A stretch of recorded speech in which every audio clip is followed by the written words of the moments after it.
बिस्मिल्लाहिर्रहमानिर्रहीम, अस्सलाम वालेकुम, सुबह खैर। आप देख रहे हैं एक्सप्रेसो, मैं हूँ हिना आदिल और मैं हूँ अली अनीक सैयद। उम्मीद आप खैर खैरियत से होंगे और दिन का आगाज़ कर चुके होंगे। और जनाब, दिल का मौसम सर्द है, लेकिन उसके साथ साथ अब मगरबी हवाओं का सिस्टम भी दाखिल हो गया मुल्क में और उसकी वजह से मौसम एक बार फिर सर्द हो गया है और उसने जमा दिया है। जाती सर्दी को ब्रेक लग गई है, वापस लौट कर आई है। और लाहौर की अगर बात करें खासकर, तो रात गए बारिश होती रही है, सड़कें गीली पड़ी हैं और इस वक्त भी बारिश हो रही है, कहीं हल्की कहीं तेज़ बारिश है। बलूचिस्तान में ये सिस्टम दाखिल हुआ है, बादलों की धुआंधार एंट्री हुई है और नशेबी इलाके वहां ज़ेरे आब आ गए हैं। महकमा मौसमियात ने आज से 1 मार्च तक बारिशों की पेशगोई की है और इसके साथ समरी और गिलियाद समेत बालाई पहाड़ी इलाकों में बर्फबारी का भी इम्कान है। इस वक्त आपको बताया था, हमने प्रेडिक्ट किया था कि जनाब एक सिस्टम आ रहा है जो कि बारिश लेकर आएगा और अल्हम्दुलिल्लाह बारिश आई। अल्लाह ताला और हमारी पेशगोइयां ठीक साबित होने लगी है। आपने देखा कि पहले ऐसे होता था कि महकमा मौसमियात की जानिब से जो भी तफसील सामने आती थी उसके बरक्स चीजें हुआ करती थी या फिर डिलेड होती थी, लेकिन अब ऑन स्पॉट है। और जब उन्होंने पेशगोई की है कि सिस्टम दाखिल होगा, हमें लग रहा था कि वाकई हम बाहर के मौसम में आ चुके हैं और सर्दी चली गई है। कल भी हम यही बात कर रहे थे, लेकिन अब बाकायदा तौर पर लग रहा है कि जो जाती हुई सर्दी थी उसे ब्रेक लग गई है और वो वापस आ गई है, रुक गई है, उसका स्टे थोड़ा सा हो गया क्योंकि कुछ ही दिनों में इंशाल्लाह रमजान मुबारक का आगाज है। तो अल्लाह का शुक्र है कि हमारे रोजे जो है बड़े अच्छे गुजरेंगे जैसा मौसम है उसकी वजह से। और वैसे भी ऐसा होता है कि अल्लाह ताला की रहमत हो जाती है और रोजेदारों के रोजे अच्छे गुजर जाते हैं। तो मुल्क के गुज़िश्ता कई सालों से बहुत लंबे रोजे थे क्योंकि वो समर्स में आ रहे थे, लेकिन अब चूंकि मौसम बहार होगा तो कदरे छोटे होंगे रोजे गुज़िश्ता जो साल गुजरे हैं उसकी निस्बत, तो बेहतर होगा। लेकिन इसके साथ साथ ये है कि ऐसा नहीं है कि दिन में गर्मी की तमाज़त कम होगी, गर्मी होगी और आपको अपने जिस्म को हाइड्रेटेड रखना है। तो रमजान की बातें अब रमजान में करेंगे, आज की बातें आज करें। क्या सूरत हाल है, आपको दिखाई दे रहा है ना? हम लोग तो चैंपियंस ट्रॉफी से आउट हो गए, इसके बारे में बात करते हैं। आपने इतनी अच्छी बातें करते करते आपने क्या बात की है अली, मतलब क्या ही इस पे हम कमेंट कर सकते हैं। कितनी बदतरीन कारकर्दगी थी। टीम जो है ना, पीसीबी हुकाम और इंतजामिया और सिलेक्टर्स की जिद और अना की भेंट चढ़ गई है, बाकायदा लग रहा है। चैंपियंस ट्रॉफी में जी पाकिस्तान का सफर शुरू होते इख्तिताम पजीर हो गया है, आप सबको पता है, और किस तरह से हुआ वो भी आपने देखा है। और टूर्नामेंट में मुसलसल 2 शिकस्तों के साथ छठे रोज ही पाकिस्तान का सफर तमाम हुआ। आईसीसी चैंपियंस ट्रॉफी में पाकिस्तानी क्रिकेट टीम की बदतरीन कारकर्दगी देखने को मिली। अली, वैसे कैसी स्ट्रेंज बात है ना, जो होस्ट है खुद आउट। यही बात कल मेंशन कर रहा था मैं कि पहली बार ऐसा होगा कि जो होस्ट कर रहा है अपनी होम ग्राउंड पर उसका ये हाल होगा। तो पहला होम ग्राउंड पर मैच हार गए, दूसरा जो होम ग्राउंड जैसी थी दुबई, वहां पर मैच हार गए। चलें, अभी सूरत हाल का तस्करा कर रहे हैं, आपने तजियाकारों से भी इस पर बात करेंगे। पाकिस्तानी टीम जो है भारत में वर्ल्ड कप, अमरीका में T20 वर्ल्ड कप और अब पाकिस्तान और दुबई में आईसीसी चैंपियंस ट्रॉफी में नाकाम रही है और अगले मरहले के लिए क्वालिफाई नहीं कर सकी है। T20 वर्ल्ड कप में अमरीका ने पाकिस्तान को हैरानकुन शिकस्त दी थी और वो भी आज तक नहीं हम भूले। तीनों आईसीसी इवेंट में भारत ने पाकिस्तान को शिकस्त से दोचार किया और पाकिस्तान के शोहरत याफ्ता क्रिकेटर्स और माहिरीन सिलेक्टर्स को मशवरा देते रहे कि अबरार अहमद के साथ किसी दूसरे स्पिनर को ले जाएं, टीम का हिस्सा बना लें, लेकिन किसी के कान पर जूं नहीं रेंगी। हर टीम के साथ एक से ज्यादा स्पिनर्स थे और आईसीसी चैंपियंस ट्रॉफी में फास्ट बॉलर्स की करिश्माती कारकर्दगी भी सामने नहीं आ सकी। बाबर आजम को दुनिया का सफे अव्वल का बैट्समैन करार दिया जाता रहा है, लेकिन उनका बैट भी खामोश रहा चैंपियंस ट्रॉफी में। खामोश है वैसे तो वाकई, लेकिन देखें वहां जहां विराट कोहली का भी खामोश था, मौके पे उगल दिया ना उन्होंने। अब अगर वर्ल्ड क्लास बैटर हैं तो कुछ तो करके दिखाना, हमने जगा दिया उनको हमने फिर से उनके करियर को जगा दिया, फिर से उनको जिंदगी बख्श दी है। तो देखें ये क्रेडिट तो हमें जाता है। चैंपियंस ट्रॉफी में पाकिस्तान की बदतरीन कारकर्दगी पर ना सिर्फ शायकीन क्रिकेट बल्कि साबिक खिलाड़ी भी शदीद तनकीद कर रहे हैं। वो पहले भी कर रहे थे, अब और करना शुरू हो गए। सबका यही मुतालबा है कि इस टीम को अब तब्दील किया जाए और नौजवानों को मौका दिया जाए। अब न्यूजीलैंड और बांग्लादेश के मैच के इख्तिताम के साथ ही चैंपियंस ट्रॉफी के ग्रुप ए से सेमीफाइनलिस्ट भारत और न्यूजीलैंड बनकर सामने आ गए हैं और वैसे भी उनका ट्रैक रिकॉर्ड बहुत अच्छा जा रहा था। ग्रुप बी से आज जनूबी अफ्रीका और ऑस्ट्रेलिया रावलपिंडी में मद्दे मुकाबिल होंगे। अब सवाल यह है कि क्या कौमी टीम की बदतरीन कारकर्दगी के बाद कोई बड़ा एक्शन होगा और कौमी टीम की बदतरीन कारकर्दगी का असल जिम्मेदार कौन ठहराया जाएगा? इस पर बात करने के लिए हमारे साथ तज्जियाकार मौजूद हैं। एग्जैक्टली, हमें इरफान ज़हीर साहब किया है। अस्सलाम वालेकुम इरफान साहब, गुड मॉर्निंग, कैसे हैं आप? वेलकम सलाम जी, थैंक यू सो मच जी, गुड मॉर्निंग।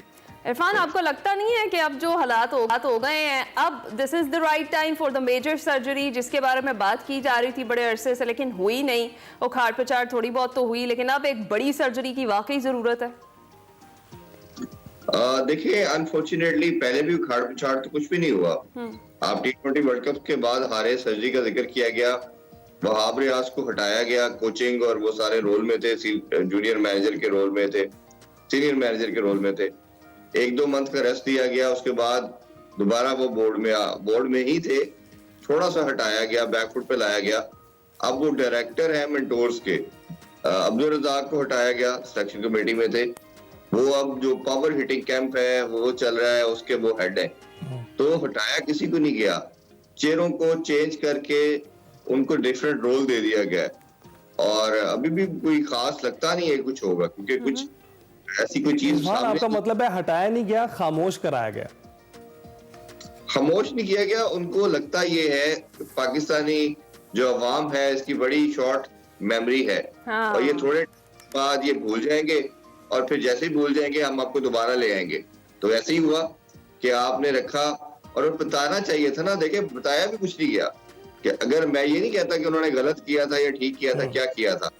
अगर हटाया था तो रीजन बतानी चाहिए थी कि इन्होंने ये चीजें गलत की, हम इनको काउंटेबल ठहरा रहे हैं।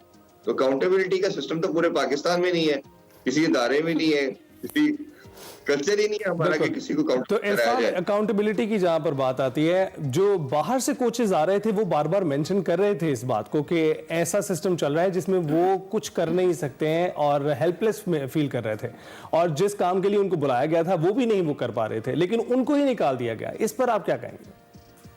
देखिए आपका पूरा ओवरऑल जो सिस्टम है वो पोल्यूटेड है।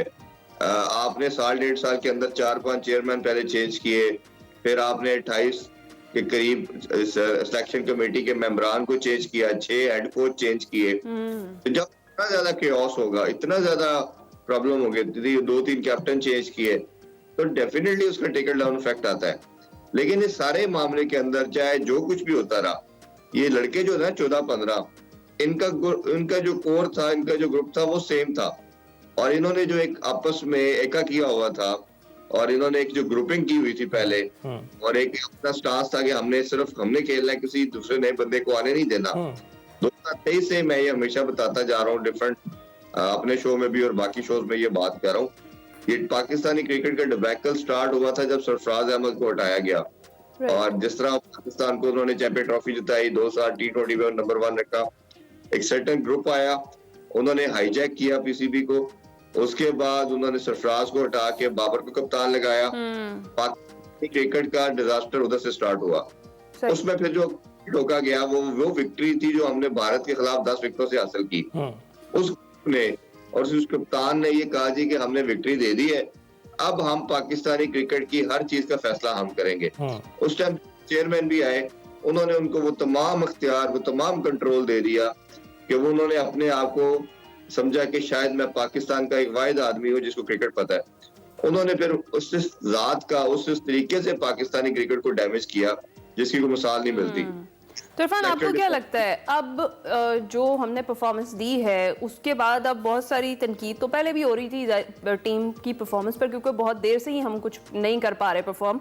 अब जो बदतरीन शिकस्त हुई है, इसके बाद अब किसको रिस्पॉन्सिबल ठहराया जाएगा इस हार का? और आपको क्या लगता है, जिस तरह हर बार किसी ना किसी को बली का बकरा बनाया जाता है, इस बार किसको बनाया जाएगा? किसी को नहीं बनाया गया, पहले भी किसको बनाया गया?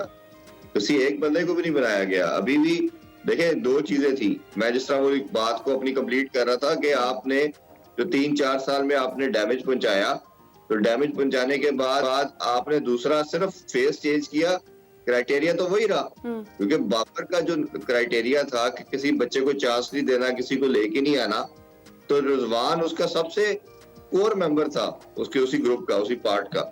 तो बाबर को हटा के रिजवान आया, वही माइंडसेट था, वही सब कुछ था। और दूसरा, अगर अकाउंटेबिलिटी की आप बात करें तो सबसे पहले तो सिलेक्शन कमेटी सबसे बड़ी अकाउंटेबल है कि पूरा पाकिस्तान रोता रहा कि खुदारा 2 स्पिनर ले जाए, एक और स्पिनर ऐड कर ले, ओपनर की जगह ओपनर रिप्लेस करें। पूरा पाकिस्तान एक तरफ और वो जो 4-5 लोग थे वो एक तरफ थे। उन्होंने कहा जी हम ये हो ही नहीं सकता। आपने इंटरव्यू में बड़ा अच्छा वर्ड यूज किया था कि अपनी हठधर्मी, अपनी जिद की वजह से, ये सिर्फ जिद थी। और मेरे सोर्सेज के मुताबिक चेयरमैन ने 1-2 दिन पहले कहा भी कि आपने टीम चेंज करनी है तो कर लें। तो इन्होंने 1 घंटे की मीटिंग करके कहा यही टीम जाएगी। जब आप दुराना की खातर, कप्तान जो है ना इस सिलेक्शन कमेटी के बाद जो सेकंड बंदा है जो सबसे बड़ा अकाउंटेबल है वो कप्तान है। और अगर ये मैनेजमेंट जो है या चेयरमैन भी कुछ नहीं करते तो ऑब्वियसली वो भी समहाउ इसका पार्ट बन जाएंगे। लेकिन चलो, ना जब यहाँ पर होते हैं, आप किसी चीज को चेयर कर रहे होते हैं, तो आपने तमाम चीजों को एड्रेस करना होता है, क्योंकि आपका विजन, आपकी आई सबसे बेहतर होनी चाहिए। ट्रू। अगर आप चीजों को एड्रेस नहीं करते, और मैं हमेशा बात करता जा रहा हूँ 2-4 दिन से कि अनफॉर्चुनेटली हम वन स्पोर्ट नेशन है, और क्रिकेट सिर्फ एक स्पोर्ट नहीं है। खुदारा इस चीज को समझने की कोशिश करें। और भी बहुत सी स्पोर्ट्स हैं जहां पर ये, लेकिन इस वक्त इरफान इस क्रिकेट की ही बात हो रही है, क्योंकि हमारे पास एक ही स्पोर्ट बची थी जिसकी तरफ तमाम कौम की नजरें थी, और उसका भी ये हाल इन्होंने किया है। आप देखें कि मेरिट पर बात होती है कि क्रिकेटर्स मेरिट पर खिलाएंगे, और मेरिट पर खिलाने की कोशिश की जा रही थी, लेकिन हमारी इंतजामिया कौन सी मेरिट पर आई है जिसको क्रिकेट का पता हो और वो खिला सकें। तो ये बताइएगा, अगर आपको मौका दिया जाए तो आप क्या करेंगे? पूरी जो क्रिकेट टीम है उसको स्वैप करेंगे, या फिर कुछ खिलाड़ी बरकरार रखेंगे और कुछ इंडक्शन नहीं लेकर आएंगे?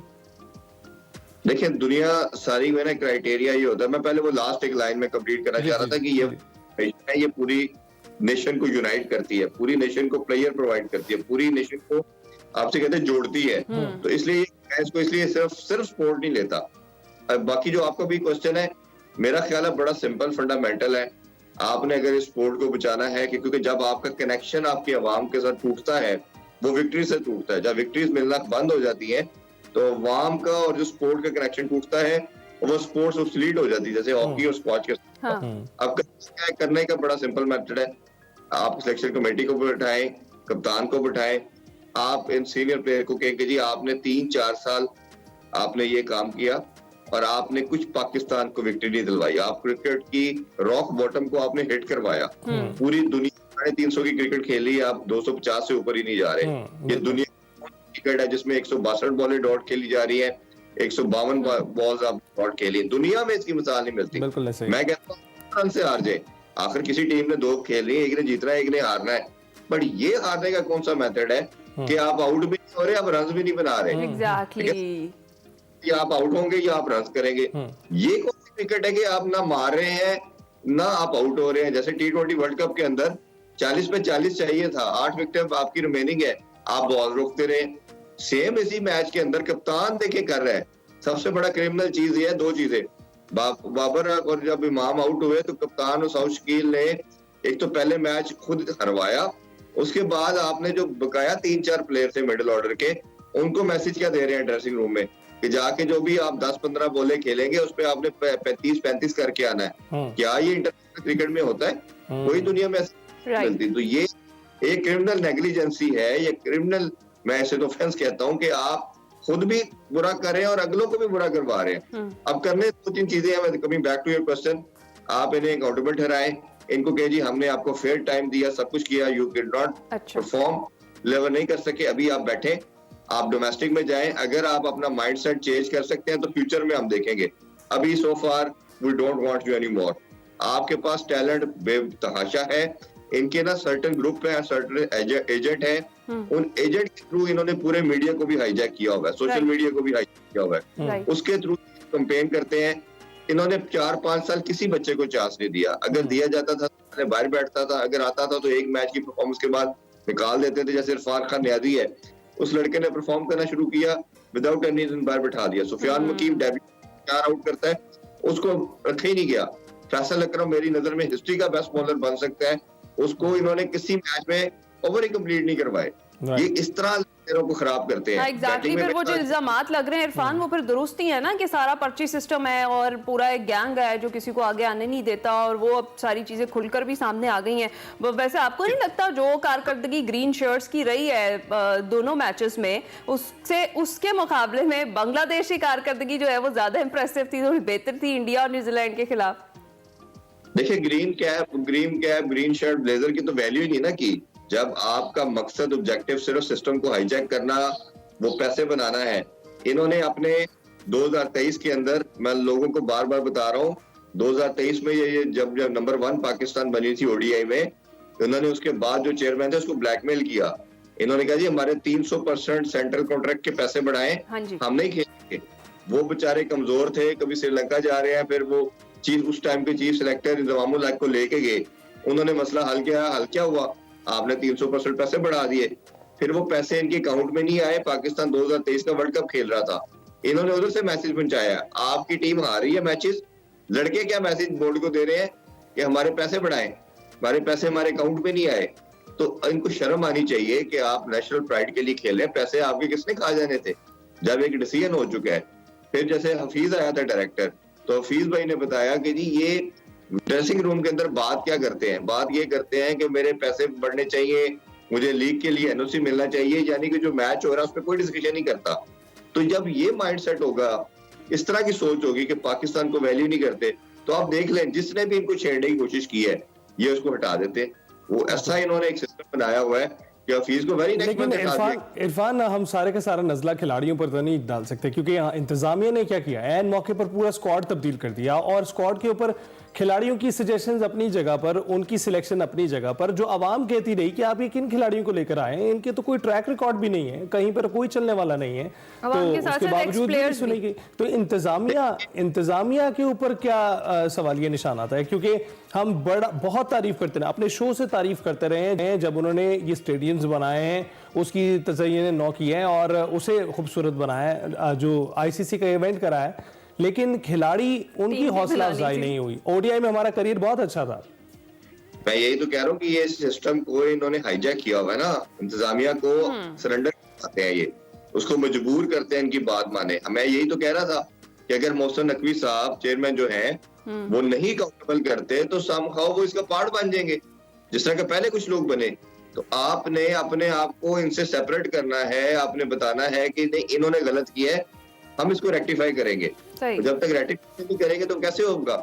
अब आपने जिस तरह अभी जो आपने पहले बात कर रहे थे, आपके टेस्ट मैचेस 10 मंथ के बाद है और आपकी अब नेक्स्ट ईयर जो है T20 वर्ल्ड कप है, आपने इन 5-6 प्लेयर्स को भी रेस्ट दे दें, आपने बनाए। आपको हो सकता है ये भी 6 मंथ 8 मंथ साल ना जिताएं, लेकिन आप यकीन करें ये नेशन बिल्कुल बेयर करेगी, किसी को बुरा नहीं लगेगा। ठीक है इरफान, बहुत शुक्रिया इरफान, जिस तरह से हम बात कर रहे थे और आपने बिल्कुल ठीक कहा, सिस्टम है और वाकई अब किसी किस्म की मेजर सर्जरी ही है जो हमारी टीम को बचा सकती है। हम अभी जाएंगे ब्रेक पर, आपको हिम्मत जाएगा।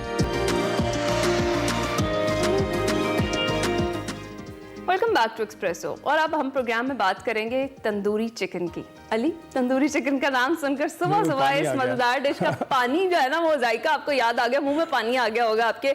जब बात हम करें देसी खाबों की तो जनाब पाकिस्तान जैसा जायका शायद ही पूरी दुनिया में है। लाहौर, इस्लामाबाद, कराची, गुजरावाला और पेशावर के खाबों का कोई जोड़ है ही नहीं जनाब। पाकिस्तानी शेफ्स की महारत भी किसी से ढकी छुपी नहीं रही है। जी हाँ, अब पाकिस्तानी शेफ आलमी सतह पर अपनी महारत मनवा रहे हैं और आपको खुशखबरी हम ये सुनाते हैं कि पाकिस्तानी नियाद अमरीकी शेफ मरियम इश्तियाक अमरीकी reality show next level chef season 4 में बतौर कंटेस्टेंट हिस्सा ले रही हैं और पाकिस्तानी नियाद शेफ बैनुल-अक़वामी सतह पर पाकिस्तान की नुमाइंदगी कर रही हैं। जी, हमें बड़ा फख्र है। हाल ही में उन्होंने इंस्टाग्राम पर रियलिटी शो के एक सेगमेंट की वीडियो शेयर की थी जिसमें उन्होंने मुकाबले के दौरान जो तंदूरी चिकन है उसकी तैयारी और बरतानवी शेफ गॉर्डन एम्सल नामे ना सिर्फ वो मरियम इश्तियाक के हाथों से तैयार करदा तंदूरी चिकन बल्कि पाकिस्तानी खाबों की भी, खानों की तारीफ करते हुए भी हमें दिखाई दिए। बरतानवी शेफ के मुताबिक पाकिस्तानी खाने दुनिया भर में सबसे बेहतरीन और जायकेदार खानों में से एक है। अमरीकी शो नेक्स्ट लेवल शेफ का सीजन 4 रवां माह की 13 तारीख से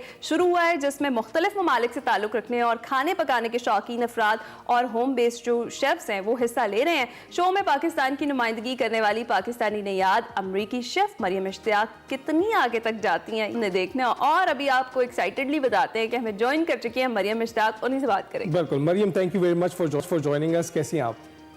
मैं ठीक हूँ, आप सुनाएं? बिल्कुल ठीक ठाक। मरियम, कॉन्ग्रेचुलेशंस। हमने भी वो क्लिप देखा है और गॉर्डन रैमसे तो बिल्कुल वो तो बहुत मुतासिर थे आपकी उस डिश से। लेकिन अगर पाकिस्तानियों की बात करें तो पाकिस्तानियों के लिए तो ये एक ऐसी आम सी डिश है जो शायद हर दूसरे दिन वो खाते हैं। कैसे आपने डिसाइड किया कि इतने बड़े शो में आप इसे मुतारिफ करवाएंगे?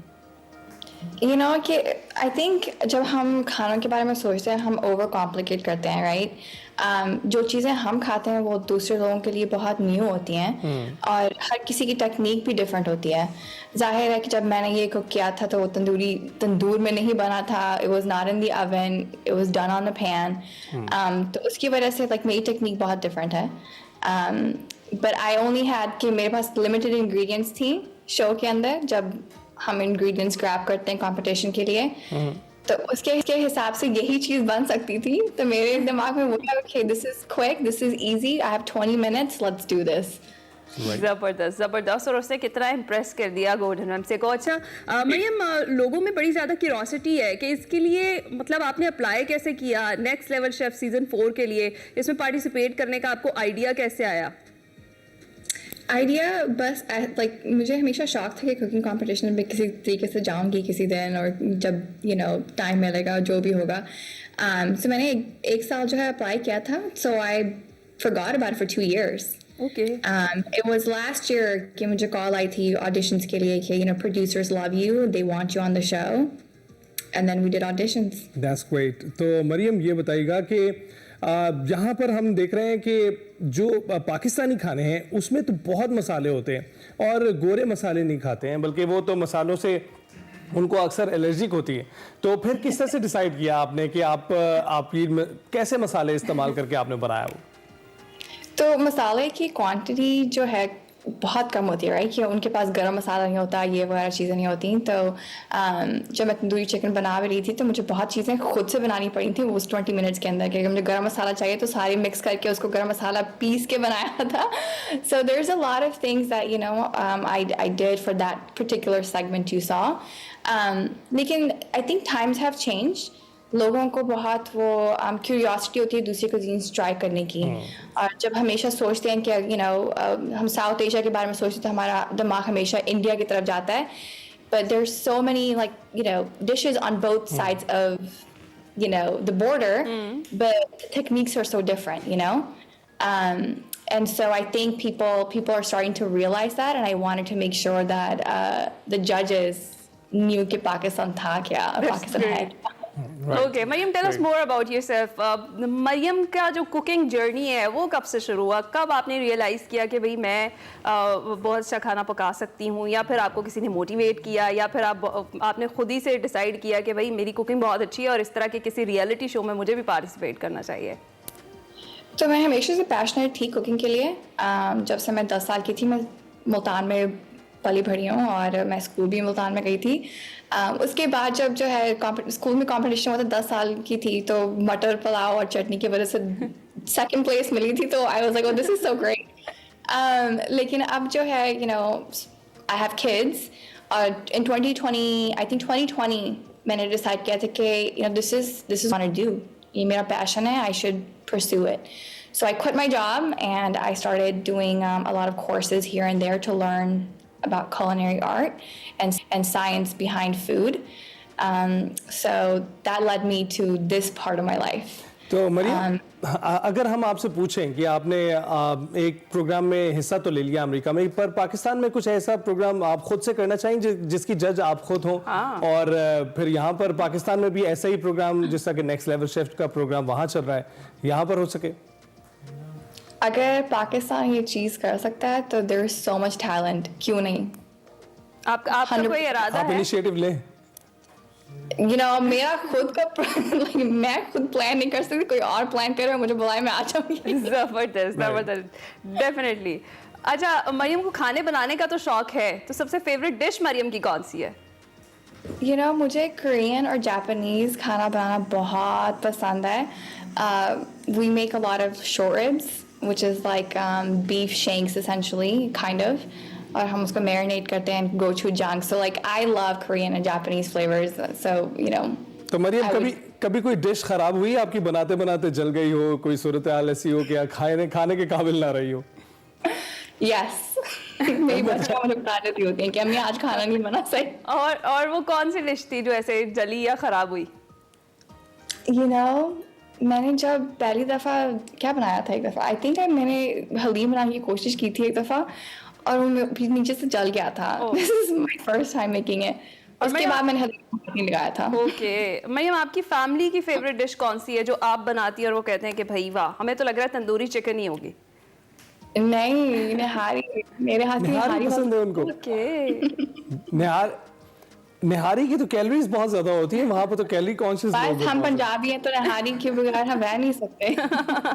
जबरदस्त जबरदस्त। अच्छा मरियम, अगर हम दोबारा से नेक्स्ट लेवल शेफ सीजन 4 की बात करें तो आप जरा एक्सप्लेन करेंगे इसमें किस नौयत के कॉम्पिटिशंस होते हैं, कौन कौन सी स्टेजेस होती है? जिस तरह से भी आप स्टार्ट में बता रही थी कि लिमिटेड इंग्रेडिएंट्स थे आपके पास, तो क्या आपको इंग्रेडिएंट्स खुद चूज करने पड़ते हैं या आपको प्रोवाइड किए जाते हैं कि बस ये है, इसमें जो बनता है वो आप बना दें?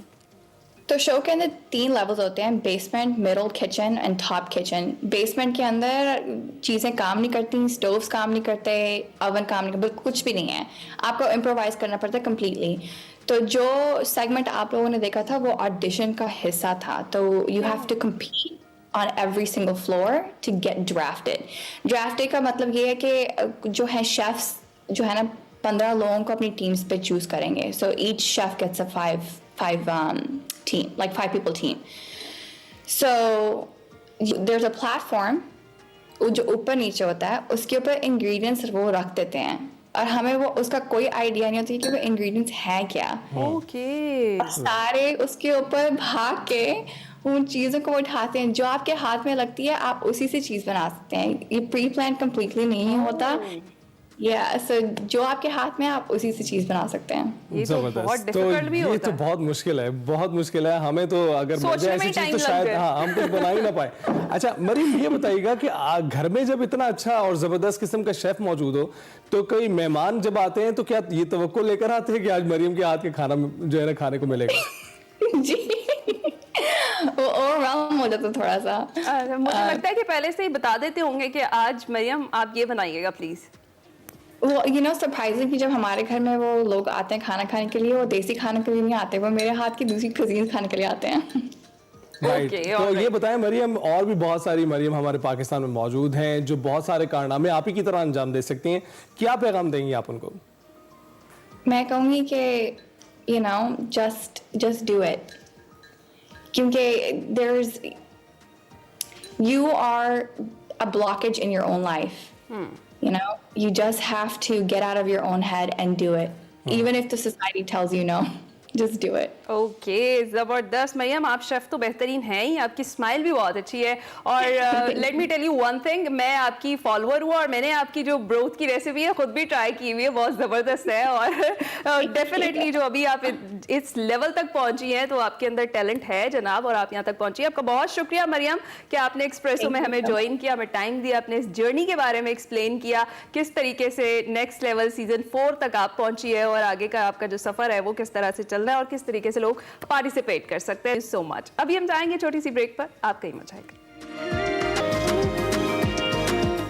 Welcome back. कहते हैं कि एक तस्वीर 1000 लफ्ज़ों पर भारी होती है और डाटा एनालिसिस और डाटा जो इस वक्त मौजूद है उसको समेटने का काम इस वक्त दुनिया कर रही है, और उसको समेटने से जो तस्वीरें तख्लीक की जाती हैं उन पर एक ख़ास यूट्यूब चैनल तश्कील दिया गया है जो कि दुनिया की तारीख को चार्ट्स की शक्ल में समेटे हुए हैं. सेगमेंट माइंड मैटर्स में वकार अहमद मलिक इसी पर बात कर रहे हैं. आइए देखते हैं.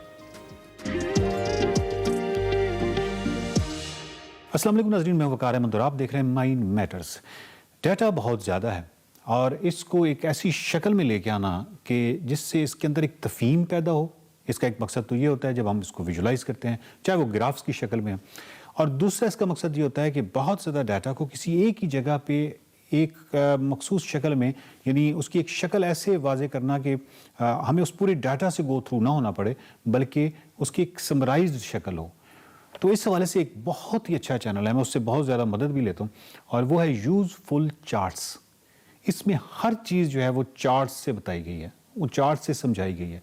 मैं अपने फेवरेट बता सकता हूँ. इसमें जो मेरा फेवरेट एक है वो है टाइमलाइन ऑफ यूरोपियन हिस्ट्री और टाइमलाइन ऑफ वर्ल्ड हिस्ट्री, यानी पूरी दुनिया की तारीख उन्होंने चार्ट में समेटी. अच्छा, वैसे ये चार्ट आप ख़रीद भी सकते हैं, उसके वाले से भी वहाँ पे है कोई उन्होंने URL दिया हुआ है, जो कोई एड्रेस दिया हुआ है. बट अदरवाइज़ अगर आप ना भी ख़रीदें और इसमें सिर्फ आप देखें कि किस तरीके से एनिमेशन के थ्रू आपको उन्होंने इतनी खूबसूरती से पूरी दुनिया की तारीख समझाई है और क्या खूबसूरती से वो समराइज़ की है. वो चाहे दुनिया की तारीख हो, चाहे यूरोप की तारीख हो, चाहे अफ्रीका की तारीख हो. अब जब अफ्रीका की तारीख में आप जाएंगे तो मुख्तलिफ ट्राइब्स और जितने भी किंग्स गुजरे और ये तमाम जो चीज़ें हैं, इन तमाम मालूमात को उन्होंने ग्राफ की शक्ल में समराइज्ड किया है, उसको एक खुलासे की शक्ल में ऐसे पेश किया है कि आपके अंदर एक मैप बन जाता है पूरी हिस्ट्री का।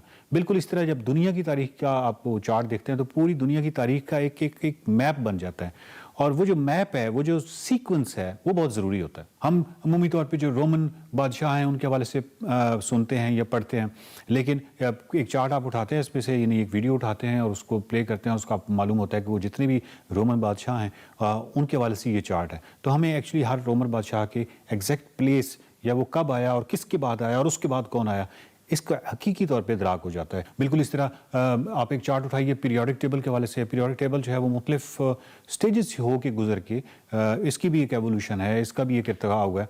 तो ये इस शक्ल में जो अब हम देखते हैं इस पीरियोडिक टेबल में, इस शक्ल में ये हम तक कैसे पहुंचा, ये इसने कौन से मदारिज तय किए, इससे पहले इसकी शक्लें क्या थी, इस पे एक बहुत ही कमाल वीडियो जो है इसी चैनल में यूज़फुल चार्ट्स में आपको मिलेगी। एक और बहुत ही दिलचस्प वीडियो जो है वो है अल्फ़ाबेट्स के वाले से, जो हरूफ तहज्जी हैं इनका एवोल्यूशन कैसे हुआ। ये बहुत ही कमाल चीज़ है। ना सिर्फ ये कि इसके जितने भी एक एक हर्फ है उसका पस मंज़र बताया गया है कि ये इस शक्ल में ये हर्फ को आने में कौन से मदारिज तय करने पड़े, बल्कि इसके अलावा जो राइटिंग सिस्टम है दुनिया का, वो डिफरेंट राइटिंग सिस्टम जो हैं वो कैसे उनका ओरिजिन एक है और उसके बाद जो किस तरह वो जुदा हुए और किस तरीके से उन्होंने अपनी अपनी ज़ाती शनाख्तें कायम की। ये तमाम जो एवोल्यूशन है, ये जो इर्तिका है राइटिंग सिस्टम का और फिर जो अल्फ़ाबेट्स का, इसके हवाले से भी जो चार्ट से हम उसको समझने की कोशिश करते हैं तो वो कहीं ज़्यादा एक वाज़ेह शक्ल जो है वो हमारे ज़हन में आ जाती है। अच्छा, इसमें जो मेरा सबसे फेवरेट और पसंदीदा है वो evolution and classification of life. बहुत ही खूबसूरत चीज़ है। लाइफ का ओरिजिन और ओरिजिन के बाद जिस तरह वो इर्तिका हुआ है, जिस तरह वो मुख्तलिफ शाखों में गई है, और यहाँ पे ट्री को ही एक एनालॉजी के तौर पे लिया गया है, एक मिसाल के तौर पे लिया गया, और उसके बाद मुख्तलिफ ब्रांचेस को और इन चीज़ों को दिखाया गया है। और देखिए वो एक चार्ट जब आपके पास आ जाता है तो वो जनरली एक खाका होता है, वो एक खुलासा होता है। उसके अंदर अगर मज़ीद डिटेल आप जानना चाहें तो वो भी आपको यकीनी तौर पे आप वो जान सकते हैं, वो तफसीलात जान सकते हैं। लेकिन ढंग से सवाल पूछने के लिए भी तो कुछ इल्म चाहिए होता है। जब तक आपके पास वो आधा इल्म नहीं होता तो आप ढंग से सवाल भी नहीं पूछ सकते। गूगल भी बेबस होता है। सो गूगल जो है वो तभी कारामद होता है जब आपके पास उससे पूछने के लिए एग्जैक्ट टर्मिनोलॉजी हो। ये टर्मिनोलॉजी जो है ये आपको इसी यूज़फुल चार्ट्स का जो यूट्यूब चैनल है इससे मिल सकती है, और ओवरऑल जो है वो चीज़ें जो समराइज करके यहाँ बताई गई हैं वो आपको हो सकता है। इस्लाम है, मुख्तलिफ अदियान हैं, इनके हवाले से बहुत ही कमाल अंदाज से हिस्ट्री जो है वो सिर्फ चार्ट में बता दी गई है। तो इससे बेसिकली होता ही है कि आपके पास एक खुलासा, एक खाका सा आ जाता है हिस्ट्री के उस सब्जेक्ट का जिसका आप मुताला करना चाहते हैं। यूज़फुल चार्ट्स को ज़रूर देखिएगा। देखते रहिए माइंड मैटर्स।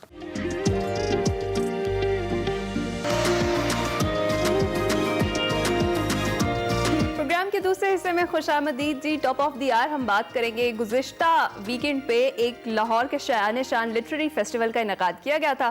कल वक्त की किल्लत के बायस हम आपको दिखा नहीं सके। आज देखते हैं मेरा पाकिस्तान सेगमेंट में उफैरा फैज लिटरेरी फेस्टिवल का अहवाल दिखा रही हैं।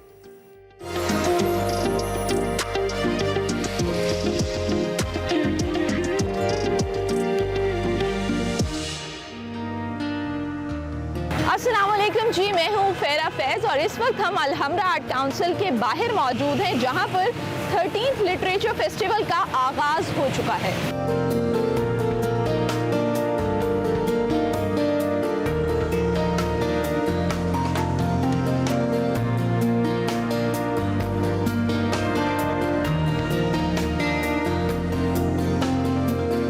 लाहौर की फिजाएं हमेशा से जिंदगी के मुस्बत रंगों से भरपूर रही हैं।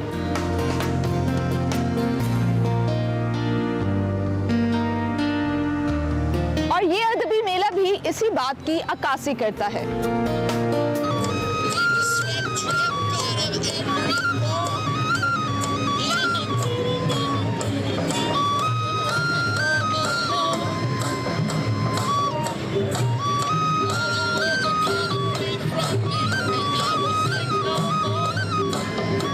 इस मेले में जहां इल्म अदब और मौसीकी की बात हो गई, वहीं साथ साथ खाने के स्टॉल्स और बच्चों के लिए स्टॉल्स भी सजाए गए हैं। तो आइए आपको लेकर चलते हैं इस खूबसूरत से रंगारंग मेले का विजिट कराते हैं।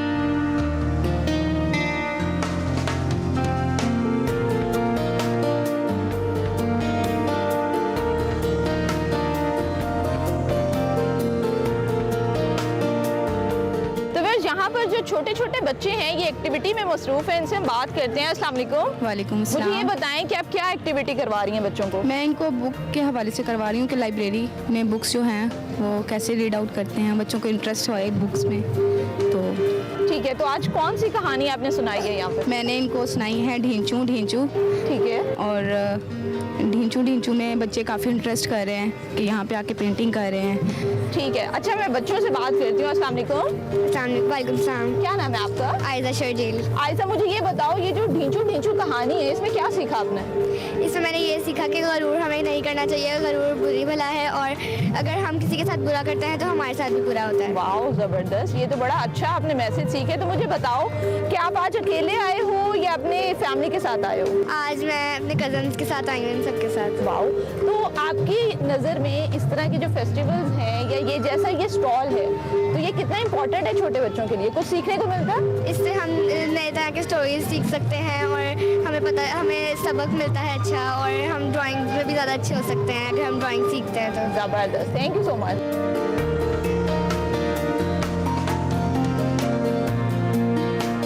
अच्छा मैम, मुझे ये बताएगा, इस वक्त हम अलहमरा में मौजूद हैं जहाँ लिटरेचर फेस्टिवल चल रहा है, तो आपका वाहिद स्टॉल है जो बच्चों को केटर कर रहा है। आपकी नज़र में इस तरह के फेस्टिवल्स छोटे बच्चों के लिए कितने इंपॉर्टेंट है? बहुत ज़्यादा इम्पॉर्टेंट हैं, क्योंकि जो लाइफ लॉन्ग रीडर्स आप बना सकते हो बच्चों को, वो इन्हीं एक्टिविटीज़ के थ्रू, इसी तरह के एक्सपोजर के थ्रू बना सकते हो।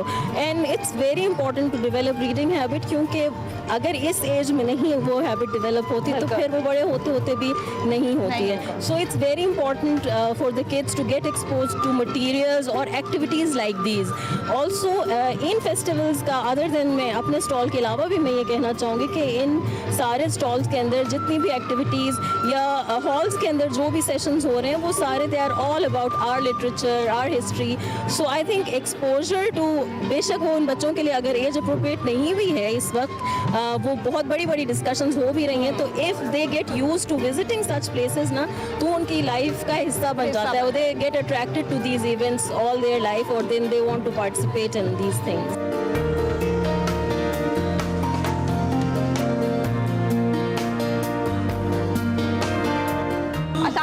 वालेकुम अस्सलाम। आपका नाम?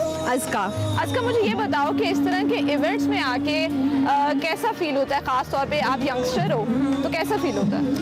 Basically you know, social media के दौर में हमारा टेंशन स्पैन इतना कम हो गया है कि लिटरेचर के ऊपर इतना ध्यान नहीं जाता, तो इस तरह के इवेंट्स में आके हम we connect with our roots in a way, we go back to the traditions, back to the basics. तो इसलिए I think this kind of events are important to attend, ठीक है, और अच्छा लगता है अटेंड करके। मुझे ये बताओ कि आपकी नज़र में बुक रीडिंग कितनी इंपॉर्टेंट है? बहुत इम्पॉर्टेंट है, बिकॉज यू नो जब आप बुक्स पढ़ते हैं ना तो आपको जो ग्रेटिफिकेशन मिलती है ना, इट्स ग्रेजुअल, तो it stimulates your mind like that, which is really helpful to you know make your brain stronger. तो I think that's why we should go back to reading books instead of scrolling on Instagram stuff, जो कि I do as well to be honest. लेकिन कोई करता है।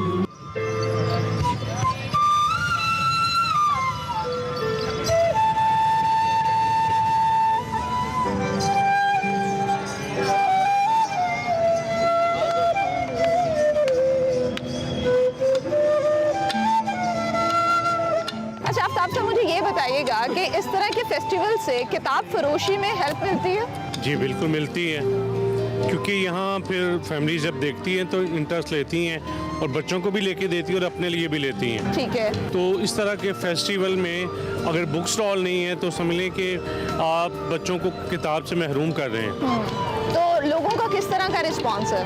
अच्छा response है, जैसे अभी देख रहे हैं कि फैमिलीज खुद भी अपने लिए भी बुक्स ले रही हैं और बच्चों के लिए भी ले रही हैं, तो इन फेस्टिवल्स में बुक्स का होना बड़ा ज़रूरी है। सर आपका नाम? हज़र इकबाल। अच्छा इकबाल साहब, मुझे ये बताएं कि आपका ये जो स्टॉल है ये इस लिटरेचर फेस्टिवल में क्या मैसेज कन्वे कर रहा है? ये मैसेज कर रहा है कि हमारे जो वसाइल हैं वो महदूद हैं और हमारी आबादी जो है बहुत तेज़ी से बढ़ रही है। No doubt. तो लोगों को शऊर देने के लिए कि आबादी में जो इजाफा है वो वसाइल के मुताबिक करें और अपने पाँव अपनी चादर के मुताबिक फैलाएं। बच्चों की तादाद पर तो हम कुछ नहीं कहते, लेकिन बच्चों के दरमियान जो है कम से कम 3 साल का वक्फा रखा जाए ताकि माँ और बच्चे की सेहत जो है वो बहाल रहे।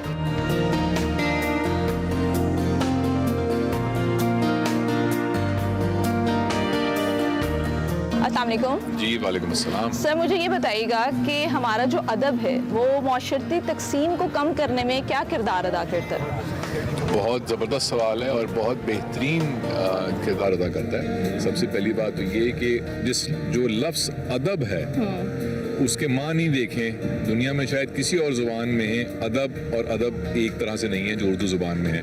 तो पहला काम तो ये है कि आपको वो अदब सिखाता है। तो जब आप अदब और आदाब सीखते हैं तो आप एक चीज़ और उसके साथ सीखते हैं और वो है कि इख्तलाफ करने का सलीक़ा क्या है। तो जब आप इख्तलाफ करने का सलीक़ा सीख लेते हैं तो आपका मेरा 100 बातों पे इख्तलाफ हो, अरे आओ बैठ के चाय पीते हैं यार, तो ऐसी तफरीक कम होती है। तो जब अदब पढ़ते हैं, शायरी पढ़ते हैं, महफिल में जाते हैं, शायरी सुनते हैं, किताब पढ़ते हैं, किसी और का कोई नुक्ता नज़र सुनते हैं और कहते हैं ऐसे तो नहीं, मैं तो ऐसे समझता हूँ, तो फिर क्या हुआ? आओ तहकीक करो तो कल को पता लगे नहीं वो सही कह रहा था, मैं ही गलत था। तो ये सारी खूबियाँ जो हैं ये अदब के अंदर छुपी हुई हैं। बहुत शुक्रिया।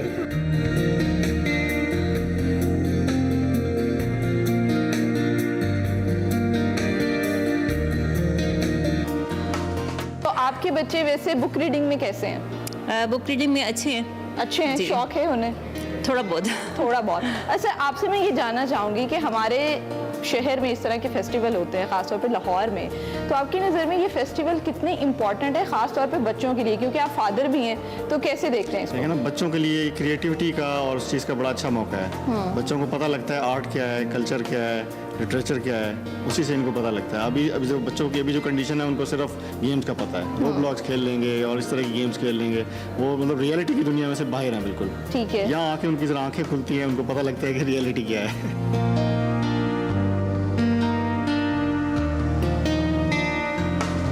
मुझे ये बताइएगा कि इस तरह के मेले पाकिस्तान के अदबी और सकाफती पहलू को फ़रोग़ देने में क्या किरदार अदा करते हैं? ये तो पाकिस्तान ज़िया-उल-हक के ज़माने से कल्चरल डेजर्ट बन गया था, उसकी सारी अफजाइश जो है जितनी भी थोड़ी बहुत हुई है वो ऐसी जगहों से हुई है, जैसे ये आर्ट्स काउंसिल है, यहाँ फाइन आर्ट्स और परफॉर्मिंग आर्ट्स और लिटरेचर, हर चीज़ इन्हीं की वजह से Lahore has been selected into 40 literary cities of the world. ये 2 साल पहले हुआ select. It is because of these festivals. Faiz festival था, ये है एक इस्लामिक फेस्टिवल भी हो रहा है आर्ट का, इस्लामिक आर्ट का। तो उसमें ये आप उम्मीद अफजा बात ये है कि we see more youngsters than ever, so they are hopefully catching the threads, क्योंकि पीछे we have been bankrupt in the values of creativity and literature. So we are hoping that these get better and the message gets around all over and improves the cultural landscape of the country.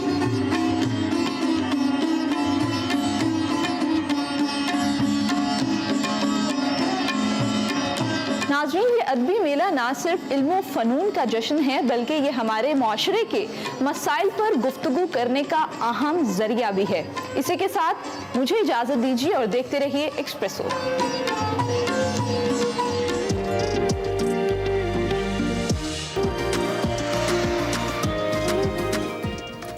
Welcome जनाब, programme में आगे बढ़ते हैं। आपको बताते हैं कि पाक बहरिया की सी गार्ड मशकों की दूसरी सीरीज का आगाज हो चुका है। गुज़िश्ता रोज हुआ है ये आगाज जो 28 फरवरी तक खुले समंदर में जारी रहेगा और बहरी मश्क सी गार्ड का इनकाद पहली मरतबा सन 2024 में किया गया, जिसमें 50 से ज्यादा मुल्की स्टेक होल्डर्स ने हिस्सा लिया था।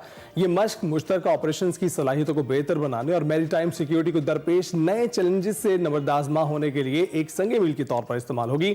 इस पर मजीद बात करने के लिए हमारे साथ स्पेशल गेस्ट मौजूद हैं। Captain Anwar Saeed, assistant chief of naval staff, special operations forces and marine हैं।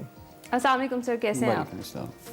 सर सबसे पहले तो एक्सरसाइज जो सी गार्ड है जो कि कल से शुरू हुई है और 28 फरवरी तक जारी रहेगी, इसके हवाले से बताइएगा इसका बेसिक ऑब्जेक्टिव क्या है, इसका क्या मकसद है और पाकिस्तान की जो मैरीटाइम सिक्योरिटी है उसमें ये किस तरह से किरदार अदा करती है? अच्छा देखिए, बिस्मिल्लाहिर्रहमानिर्रहीम। एक्सरसाइज सी गार्ड को समझने से पहले हमें ये जानना ज़रूरी है कि इसकी जेनेसिस हैं क्या।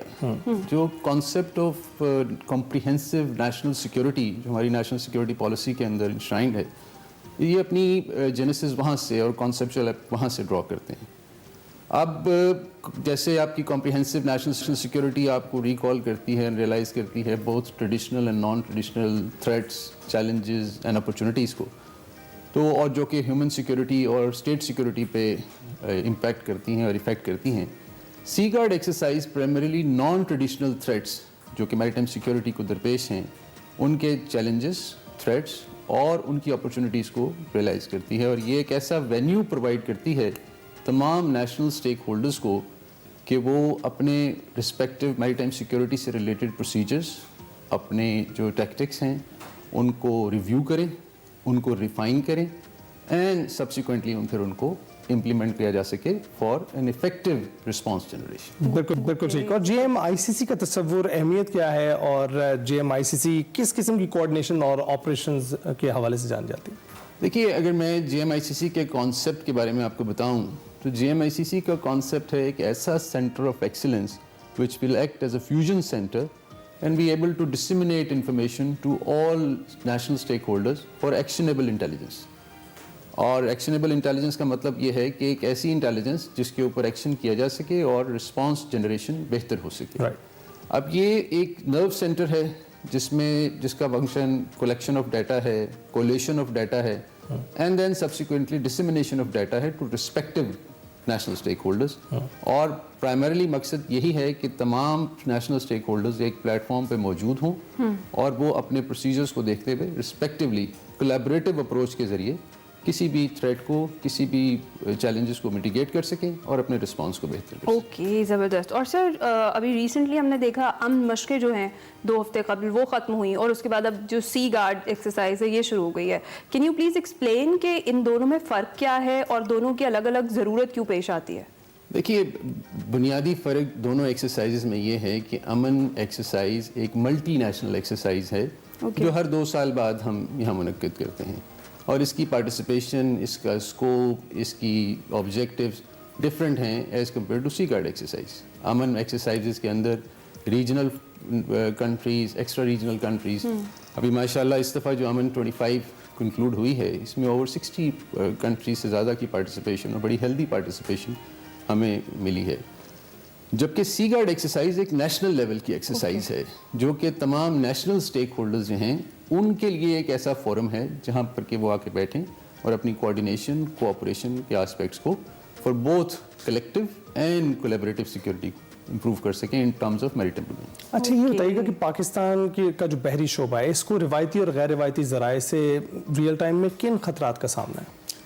देखिए, जैसे आपने खुद एक्सप्लेन किया कि एक रिवायती है और एक गैर रिवायती, जिसको हम ट्रेडिशनल और नॉन ट्रेडिशनल कहते हैं। ट्रेडिशनल थ्रेट तो मेरे ख्याल है हम सबको पता ही है, जो मिलिट्री थ्रेट है। अब ज़्यादा आते हैं जो कॉम्प्लेक्स और डायनामिक थ्रेट है, वो है नॉन ट्रेडिशनल थ्रेट, जिसके अंदर अगर मैं स्टार्ट करूँ तो इलीगल, अनरिपोर्टेड, अनरेगुलेटेड फिशिंग, फिर इसके अलावा मैं आपको बताऊँ तो एनवायरमेंटल चैलेंजेस हैं, फिर इलीगल ट्रेड है, फिर गन रनिंग है, फिर इलीगल से कहते हैं ट्रांसपोर्टेशन ऑफ पीपल है जिसे ह्यूमन ट्रैफिकिंग कहा जाता है, फिर सबसे बड़ा चैलेंज एक सी पायरेसी है।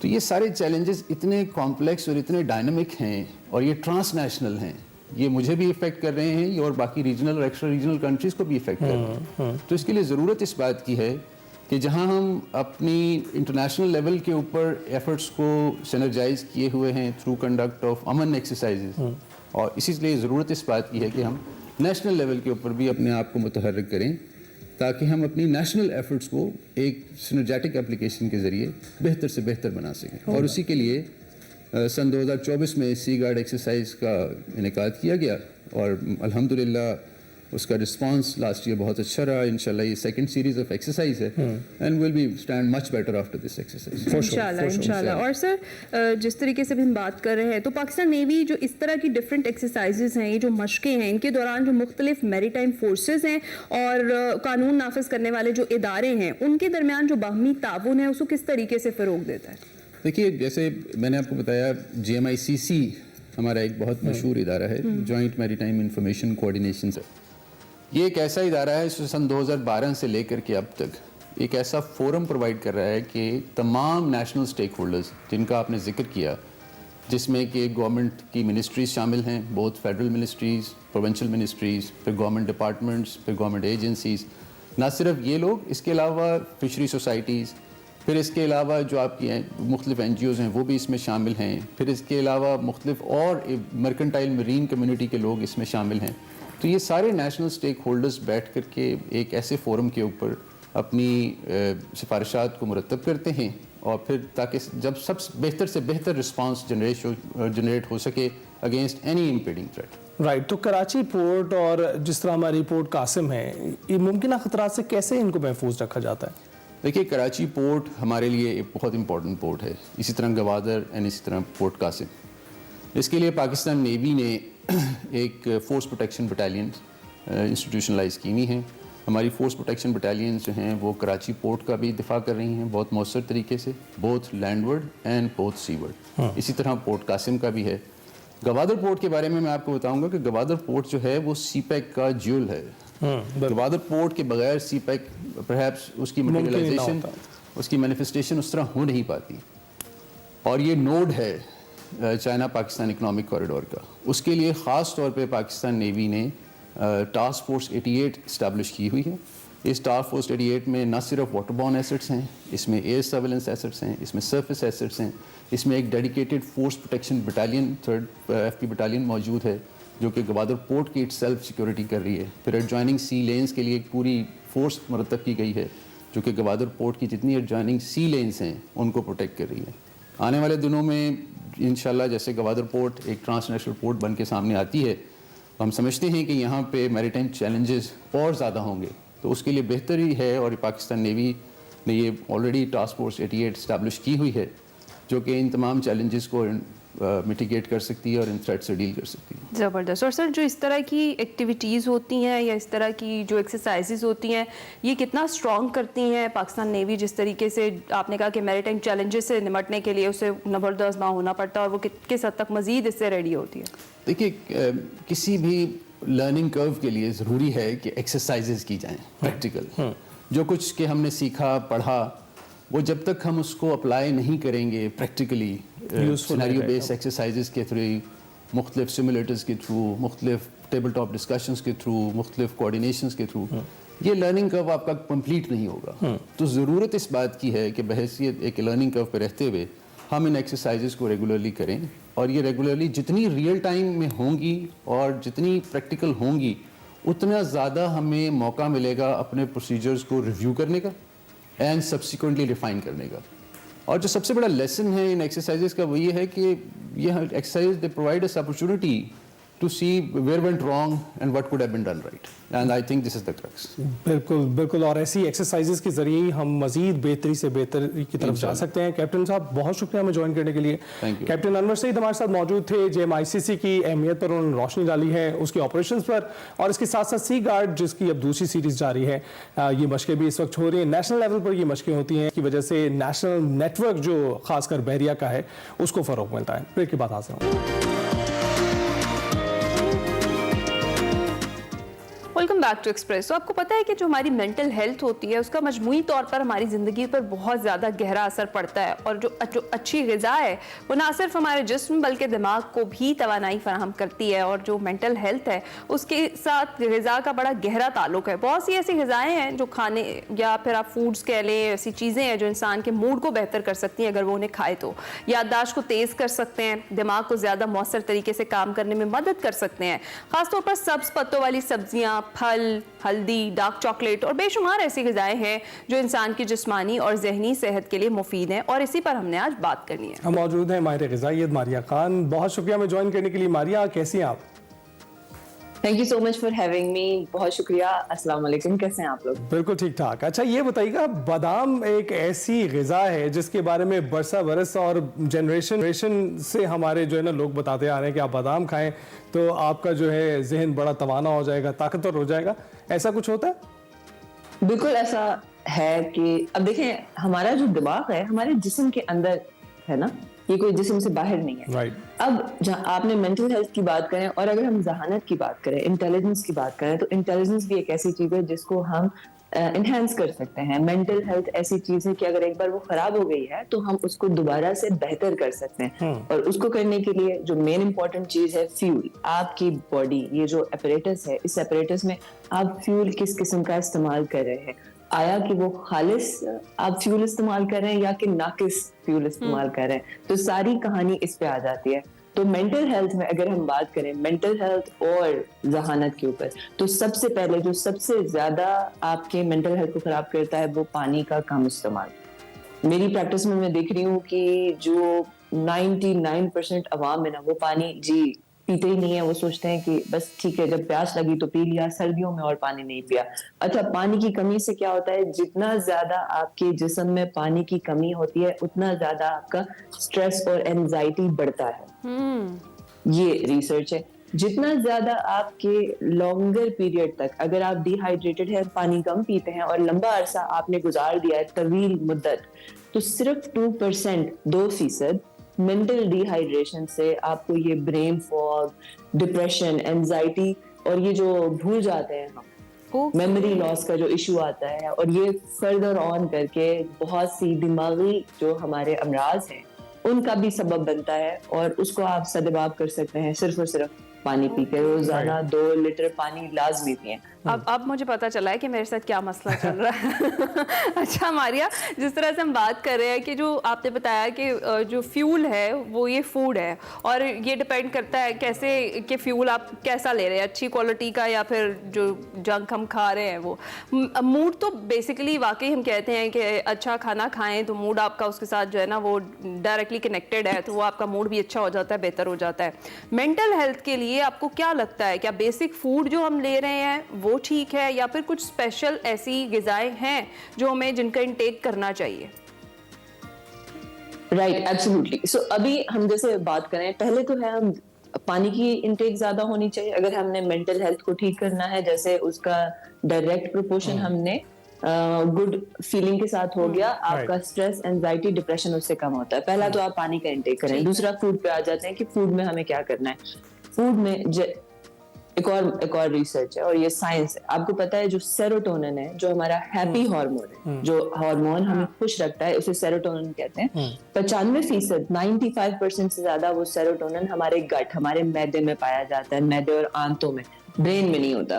तो इससे हमें क्या बात समझ में आती है कि ओके, अगर मैंने अपने आप को मेंटल हेल्थ को अच्छा रखना है तो मैंने अपने गट को अच्छा रखना है, अपने मैदे को अच्छा रखना है। तो मैदे को अच्छा रखने के लिए आपने अपनी ग़िज़ा में 4 से 5 फ्रूट्स, जो भी मौसमी फ्रूट्स हैं, उसका इस्तेमाल लाजमी करें ताकि आपको फाइबर वाफिर मिकदार में मिले, आपको मल्टी विटामिन्स मिले। हमारी ग़िज़ा में देखें, हमारी जो रोटी चावल सालन है ठीक है, फाइन है, तो कोई उसमें मसला नहीं है जब तक आप उसे कम से कम तेल में पकाएं और कम से कम मसालों में पकाएं। बहुत ज्यादा मसाले ना डालें और उसको आप 1 टेबलस्पून ऑलिव ऑयल या कोकोनट ऑयल या देसी घी या मस्टर्ड ऑयल जो है सरसों का तेल, उसमें आप पकाएं। बहुत कम तेल का इस्तेमाल करें तो वो बेहतरीन है। अच्छा मारिया, ये बताइएगा कि कुछ लोग जो डाइटिंग कर रहे होते हैं अक्सर उनके मूड खराब दिखाई देते हैं। जहाँ पे वो खाना उनको खाने को नहीं मिल रहा होता है तो वो लोगों को खाने को दौड़ते हैं, तो ऐसा क्यों होता है? सो डाइटिंग का जो लोग जब डाइटिंग करते हैं, आप बेसिकली आपको तलब हो रही है फूड की, आपकी रिक्वायरमेंट है। पूरा दिन अगर आपने काम करना है, आप पढ़ रहे हैं, आप जॉब कर रहे हैं, आपका पूरा दिन एक्टिव गुजर रहा है, अगर मेंटली भी एक्टिव गुजर रहा है तो आपको कैलोरीज की जरूरत है। ऐसा नहीं आपने खाना छोड़ देना है। तो एक जो लोग खुद से जब करने लग जाते हैं और बहुत ज्यादा सोशल मीडिया पे गलत किस्म के ट्रेंड्स भी चल रहे होते हैं डाइट्स के हवाले से, और वो बहुत से लोग उसकी तजवीज दे रहे होते हैं, तो उसमें मसला ये होता है कि आप कहा जाता है कि आप कैलोरीज कम खाएं जी, और वो कैलोरीज कम खाने के चक्कर में लोग पता चलता है पूरे दिन में एक सेब खा रहे हैं, तो आपको तो गुस्सा आएगा, आप चिड़चिड़े होंगे और आप ना तो अपने जिस्म को, आपने ये भी देखना है कि सिर्फ आपने आपके जिस्म में आपकी हड्डियां हैं, आपने उन हड्डियों को मजबूत करने पे भी काम करना है, आपने अपने मसल को मजबूत करने पे काम करना है ताकि हड्डियां मसल मिलकर आपको जिंदगी गुजारने में मदद दें। बिल्कुल ठीक। आपने जो कम करना है वो चर्बी कम करनी है। तो अगर आप चर्बी कम करने के लिए आपने ये आइडेंटिफाई करना है कि अच्छा चर्बी बनाने वाली चीजें क्या है, जो मैं आपको अभी बता दूं। बेसिकली 2 जहर है।